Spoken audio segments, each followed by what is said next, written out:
ತುಂಬ ಖುಷಿಯಾಗುತ್ತೆ. ಪ್ರತಿ ವರ್ಷ ಇದೇ ಥರ ಬಂದು ಆಚರಿಸ್ತಾ ಇದ್ದಾರೆ. ಇವ್ರನ್ನ ನೋಡಿದಾಗ ನಮ್ಮ ತಂದೆ ಇನ್ನೂ ಇದ್ದಾರೆ ಅಂತ ಅನಿಸುತ್ತೆ. ಇದು ಅವ್ರು ಸಂಪಾದನೆ ಮಾಡಿರೋ ಒಂದು ಅಭಿಮಾನಿ ದೇವರುಗಳನ್ನ ಆ ಅಭಿಮಾನಕ್ಕೆ ಎಲ್ಲರೂ ಬಂದು ಹೋಗ್ತಾ ಇದ್ದಾರೆ. ನೋಡಿ ತುಂಬ ಖುಷಿ ಆಗುತ್ತೆ. ಅದೇ ಒಂದು ಜೋಶ್ ಇದೆ, ಅದೇ ಪ್ರೀತಿ ಇದೆ, ಅದೇ ಸಮಾಜಮುಖಿ ಕಾರ್ಯಕ್ರಮಗಳನ್ನ ಹಮ್ಮಿಕೊಳ್ಳೋದಾಗಿರ್ಬೋದು, ಇದೆಲ್ಲವೂ ಕೂಡ ಹಂಗೆ ಇದೆ. ಅಂದ್ರೆ ಈ ಭೂಮಿ ಆಕಾಶ ಇರೋ ತನಕ ಇವರ ಹೆಸರು ಶಾಶ್ವತವಾಗಿರುತ್ತೆ ಅನ್ನೋದ್ರ ರೀತಿ ಅಭಿಮಾನಿಗಳು ಕೂಡ ಅದನ್ನ ನಡ್ಸ್ಕೊಂಡು ಹೋಗ್ತಿದ್ದಾರೆ. ಆ ಖುಷಿಯನ್ನ ಸೆಲೆಬ್ರೇಟ್ ಮಾಡೋದಾದ್ರೆ ಅದು ಕಮ್ಮಿ ಆಗಲ್ಲಮ್ಮ, ಪ್ರತಿ ವರ್ಷ ಜಾಸ್ತಿ ಆಗ್ತಾ ಇರುತ್ತೆ. ಈಗ ಬರೋ ಪೀಳಿಗೆಗಳು ಬಂದು ಆಚರಿಸ್ತಾ ಇದ್ದಾರೆ. ಅದು ಕಮ್ಮಿ ಆಗಲ್ಲ. ಜನ ವರ್ಷ ಜಾಸ್ತಿ ಆಗ್ತಾ ಹೋಗುತ್ತೆ. ಅಣ್ಣವ್ರು ಇದ್ದಾಗ ಯಾವ ತರ ಬರ್ತ್ಡೇ ಸೆಲೆಬ್ರೇಟ್ ಮಾಡ್ಕೊಳ್ತಾ ಇದ್ರು? ಅಭಿಮಾನಿಗಳು ಮನೆ ಹತ್ರ ಬರ್ತಾ ಇದ್ರ? ಮನೆ ಹತ್ರ ಬರ್ತಾ ಇದ್ರು. ಬೆಳಿಗ್ಗೆಯಿಂದ ಸಾಯಂಕಾಲದವರೆಗೂ ಇರೋರು. ಸಾಯಂಕಾಲ ಅಪ್ಪಾಜಿ ಹೊರಗಡೆ ಹೋಗೋರು. ಬೆಳಿಗ್ಗೆಯಿಂದ ಸಾಯಂಕಾಲದವರೆಗೂ ಎಲ್ಲಾರನ್ನೂ ಗ್ರೀಟ್ ಮಾಡಿ ಎಲ್ಲರಿಗೂ ನಮಸ್ಕಾರ ಮಾಡಿ ಕೇಕ್ಗಳು ಕಟ್ ಮಾಡೋರು. ಚೆನ್ನಾಗಿ ಬರೋರು. ಇಷ್ಟಪಡೋರು.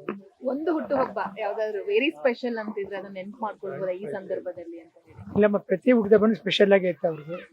ಒಂದು ಯಾವ್ದು ಜ್ಞಾಪಕಕ್ಕಿಲ್ಲ, ಪ್ರತಿ ಹುಟ್ಟುಹಬ್ಬ ಸ್ಪೆಷಲ್ ಆಗೇ ಇರೋದು. ಅಪ್ಪಾಜಿ ಅಣ್ಣವರು ಹೇಳ್ತಿದ್ದ ಯಾವ್ದಾದ್ರು ಮಾತನ್ನ ಇವತ್ತಿಗೂ ಪಾಲಿಸ್ತಾ ಇದ್ದೀನಿ ಅಥವಾ ಈ ಬರ್ಡೇ ಸಂದರ್ಭದಲ್ಲಿ ನೆನೆಸ್ಕೊತಾ ಇದ್ದೀನಿ ಅಂದ್ರೆ ಯಾವ್ದು? ಎಲ್ಲರ ಹತ್ರ ಪ್ರೀತಿ ವಿಶ್ವಾಸವಾಗಿರೋದು, ಅಭಿಮಾನಿಗಳನ್ನ ದೇವರಾಗಿ ಕಾಣೋದು, ಅದನ್ನ ಇನ್ನೂ ಪಾಲಿಸ್ತಾ ಇದೀವಿ. ಎಲ್ಲರೂ 3 ಜನ ಮಕ್ಕಳು ಪಾಲಿಸ್ತಾ ಇದೀವಿ. ತಾತನ ಹುಟ್ಟುಹಬ್ಬಕ್ಕೆ ನಿವೇದಿತಾ ಅವರ ನಿರ್ಮಾಣದ ಸಿನಿಮಾ ರಿಲೀಸ್ ಆಗಿದೆ.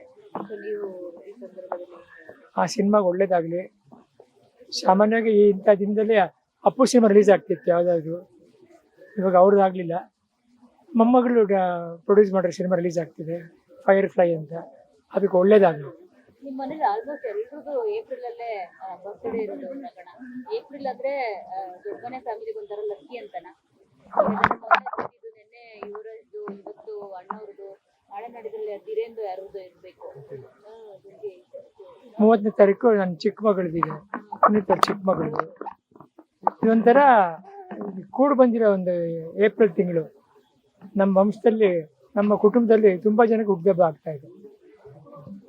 ಪಹಲ್ಗಾಮಲ್ಲಿ ಕಾಶ್ಮೀರ ಅಟ್ಯಾಕ್ ಮಾಡಿ 27 ಜನ ಕರ್ಕೊಂಡು ಬಂದಿರುವಂತದ್ದೆಲ್ಲ ನಡೀತಿದೆ. ಕರ್ನಾಟಕದಿಂದ 3 ಜನ ಬಂದಿದ್ದಾರೆ. ಏನು ಹೇಳ್ತಿದ್ದಾರೆ? ತುಂಬಾ ಸಂಕಟ ಆಗುತ್ತಮ್ಮ. ಯಾಕೆ ಈ ರೀತಿ ನಡೀತಂತೆ? ನಮ್ಮ ದೇಶದಲ್ಲಿ ನಾವೇ ಹೋಗೋಕ್ಕಾಗಲ್ಲ ಅಂದ್ರೆ ಇನ್ಯಾವಾಗ ಹೋಗೋದು ನಾವು? ಆದಷ್ಟು ಬೇಗ ಸರ್ಕಾರಗಳೇ ಮಾಡ್ತಾ ಇದ್ದಾರೆ. ಎಲ್ಲ ಸೇರಿ ಇದಕ್ಕೊಂದು ಅಂತ್ಯ ಕಂಡುಹಿಡಿಬೇಕು ಅಂತ ಎಲ್ಲರನ್ನೂ ನಾನು ಬೇಡ್ಕೊತಾ ಇದ್ದೀನಿ. ಓಕೆ, ಕನ್ನಡ ಸಿನಿಮಾ ಇಂಡಸ್ಟ್ರಿ ಸಿನಿಮಾಗಳು ಕರೆಕ್ಟ್ ಆಗಿ ಓಡ್ತಿಲ್ಲ, ಜನ ಥಿಯೇಟರ್ಗೆ ಬರ್ತಾ ಇಲ್ಲ, ನಿರ್ಮಾಪಕರು ಮುಂದೆ ಬರ್ತಿಲ್ಲ. ಎಲ್ಲರೂ ಕೂಡ ಇದೊಂದನ್ನ ನೋಡಿ ಅಂತ ಹೇಳಿ ಹೇಳ್ತಿದ್ದಾರೆ. ನಿಮ್ ಗಮನಕ್ಕೂ ಬಂದಿರುತ್ತೆ. ಏನ್ ಹೇಳಕ್, ಯಾಕೆ ಈ ರೀತಿ ಆಗ್ತಿದೆ ಅಂತ? ಬರ್ತಾ ಇಲ್ಲ ಜನ. ಒಂದೊಂದ್ಸಲ ಹಂಗಾಗುತ್ತಮ್ಮ. ಆ ಕಾಲದಿಂದ ಆಗ್ತಾ ಇದೆ, ಸಡನ್ ಆಗಿ ಸರಿ ಹೋಗುತ್ತೆ, ಅದು ಕ್ರಮೇಣ ಸರಿ ಹೋಗುತ್ತೆ. ಇವಾಗ ಹಂಗಾಗ್ತಾ ಇದೆ. ಒಳ್ಳೆ ಸಿನಿಮಾಗಳು ಬರುತ್ತೆ, ಸಿನಿಮಾಗಳು ಚೆನ್ನಾಗಿ ಹೋಗುತ್ತೆ.